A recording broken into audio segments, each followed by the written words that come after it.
Bonjour à toutes et à tous, bienvenue pour cette nouvelle vidéo dédiée à l'enfermement de pièces, c'est parti. Alors un premier diagramme pour expliquer un enfermement classique du jeu d'échecs, c'est la tour qui est située dans le coin, avec un pion en face qui n'est pas protégé et le cavalier qui n'est pas sorti. Ici on a les pièces noires et on a un fou en fianchetto, qui a une magnifique diagonale avec la tour dans le viseur, et surtout pour l'instant le pion G2 qui est visé et qui est non protégé. Alors ça c'est une erreur classique, ici les blancs auraient dû sortir très vite le cavalier G1 en F3, histoire de murer la diagonale du fou. Ils ne l'ont pas fait, donc ici nous ce qu'on peut faire c'est venir capturer le pion, et malheureusement la tour adverse se retrouve à notre merci, parce que les blancs ne peuvent plus protéger ici la tour, et on va pouvoir la gagner. Alors le problème va pas s'arrêter là, on va voir si l'adversaire n'a pas de ressources ici.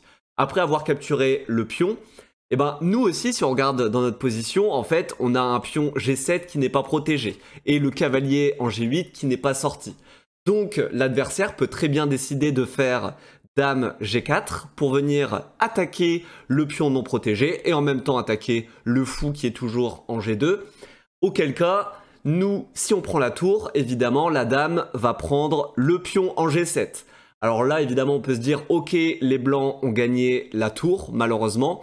Mais en réalité, nous, on a encore des ressources. Après, fou prend dame G4, fou prend tour et dame prend G7. Nous, en réalité, on a un coup pour venir protéger notre tour. C'est le coup dame F6.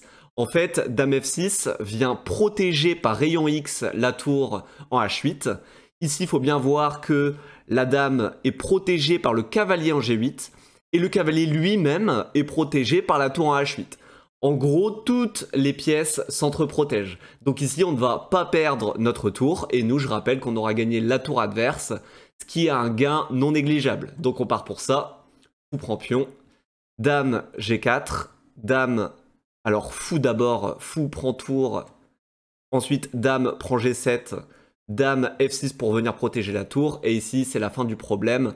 Évidemment, les blancs n'auront probablement pas envie de capturer la dame, parce qu'on va capturer du cavalier et échanger les dames alors qu'on a un tel retard en termes de matériel, c'est très dangereux. Alors un deuxième diagramme, dans cette position on a les pièces blanches et on voit que la dame noire vient de bouger sur l'aile roi, elle est toute seule et surtout elle semble manquer de cases. Alors quels sont les indicateurs du manque d'espace qu'elle a? C'est que nous on contrôle déjà énormément de cases sur l'aile roi. En particulier à l'aide de ce fou, on contrôle la diagonale C1, H6. Le cavalier qui est en F3 nous permet de contrôler les cases G5 et H4. Et on a aussi la dame qui est en E2 qui permet de contrôler des cases sur la colonne E et potentiellement sur la diagonale D1, H5. Donc ici, il y a des signaux qui nous laissent penser que l'enfermement de la dame est possible. Alors, pour enfermer la dame, évidemment, il va falloir l'attaquer. Ici, on a le coup H3 qui permet d'attaquer la dame. Alors, la dame n'est pas encore enfermée parce qu'elle a plusieurs retraites possibles. D'abord, on va analyser le coup dame F5. Sur dame F5, est-ce qu'on a un coup qui permet de mettre la pression sur la dame? Alors, en réalité, il y en a deux. On a G4 et on a cavalier H4. Mais en réalité, on va s'arrêter sur un de ces deux coups, c'est le coup cavalier H4. Parce qu'en réalité, cavalier H4, si vous observez bien, la dame n'a déjà plus de cases possibles. C'est-à-dire, toutes les cases sont contrôlées autour d'elle. Donc sur H3, ici, dame F5 perd la dame. Alors maintenant, il reste à calculer sur H3, dame G6. Et en fait, sur dame G6, c'est le même constat. Cavalier H4, une fois de plus, enferme la dame. Ici, elle n'a plus de cases possibles. On aura donc gagné la dame. Donc sur H3, la dame ne peut pas aller en F5, elle ne peut pas aller en G6. Peut-elle aller en H5?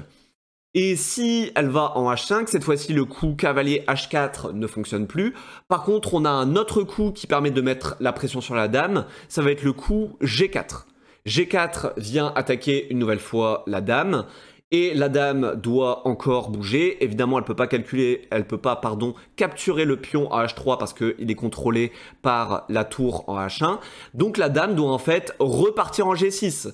Sauf que rappelez-vous, si elle repart en G6, on a le coup cavalier H4 qui l'enferme.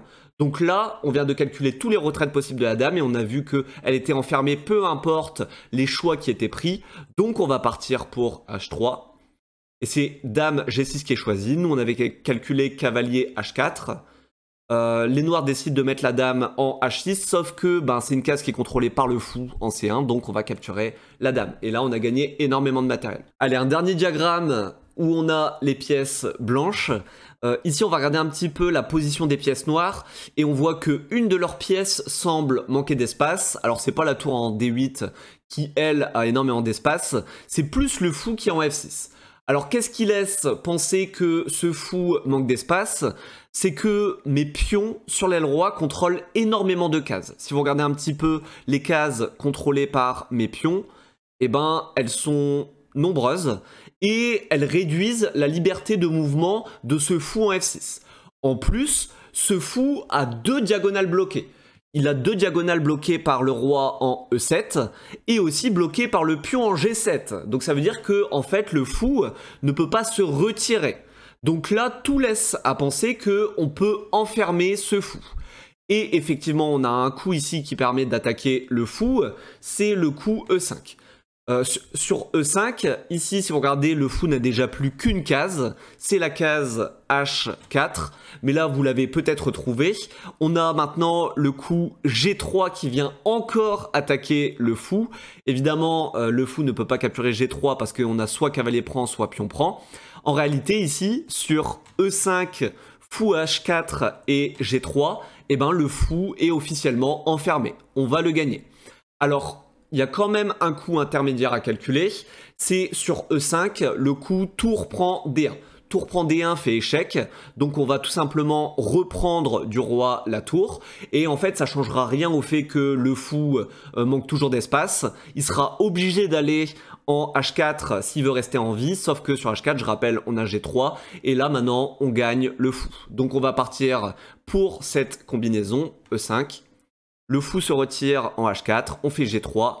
Ici, les noirs décident d'échanger les tours, soit, pas de problème, on recapture la tour. Et ici, le problème s'arrête parce qu'on a gagné le fou en H4. La vidéo est déjà terminée, j'espère qu'elle vous a plu. N'hésitez pas à liker, à partager et à vous abonner à ma chaîne. Je vous donne rendez-vous pour une prochaine vidéo. Ciao, ciao!